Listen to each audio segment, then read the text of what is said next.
this is not just like for cutting, like apply this to every other aspect of life, but people always putting happiness on the next level.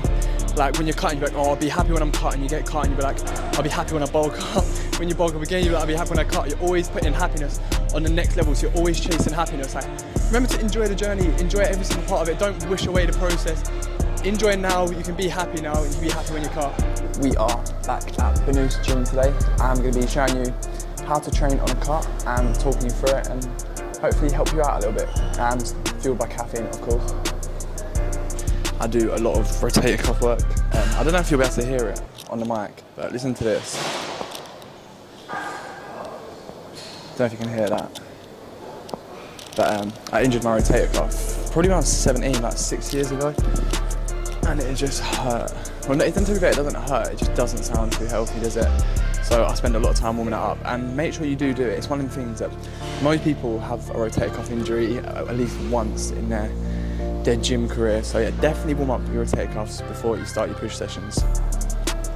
So first things first, big up yourself for going into a cut. I know sometimes this can come from a place of not feeling good about yourself.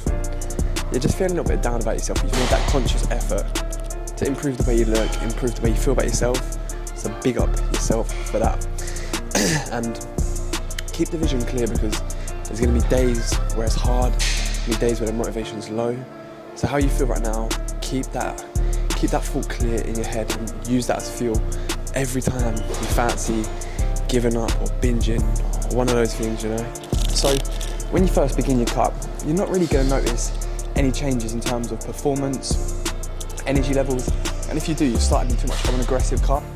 You just want to be in a slight little deficit, and if you take it slow, just a small deficit, you're still going to be able to build muscle for the first few months because you're going to be getting stronger. So take it slow, don't get too aggressive with it, don't want to ruin it from the beginning. Quite final stages of my cut, so it's pretty aggressive. I'm actually feeling the negatives, and to be fair, the best way I could describe it is, you know when you use a phone on low storage and it just keeps coming up like, oh, low storage, it's harder to use, it's a little bit slower, a little bit less efficient. That's me right now. Like, still lift up the weights, just takes a little bit longer, just doesn't, you know, it doesn't run as smoothly.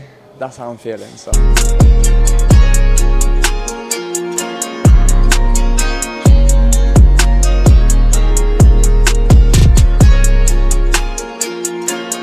Similar to what I was saying earlier, but all wins feel the same. Like, you can have it in your head that when you get to this bulk and then the cut after that, you'll feel happy.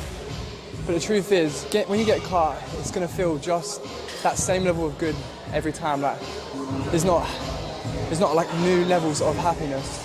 I really don't want to be that guy to tell you to jump on caffeine, but genuinely in my cut, it helps so much. Like, them sessions, you really can't be fucked for it. It just gets you through it, but it's a bad old road to go down. Like, you just fucking crave it constantly. It's like a fucking drug, it's an addiction, so don't want anyone that recommends it, but it does really help.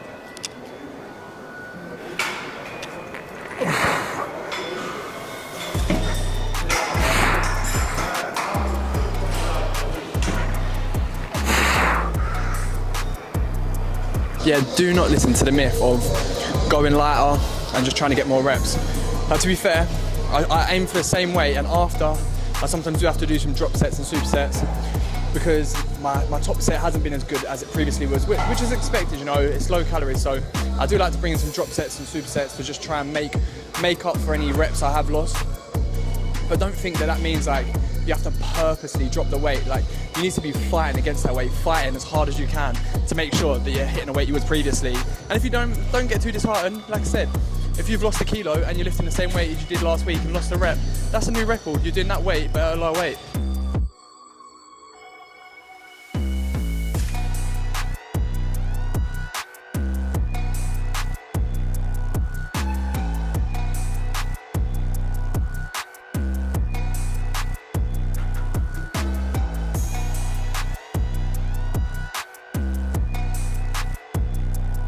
It's a weird one, because the thing that always motivates me when I'm cutting to train hard is when I bulk. Like, I felt so uncomfortable, you know, like your face gets a little bit fatter.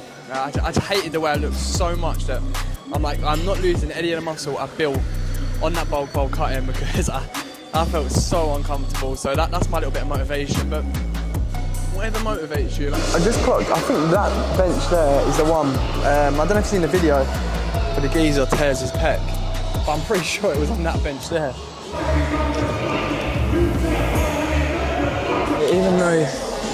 Even though you might feel like the weights feel a little bit heavier, still just give absolutely fucking everything to try and get that weight up.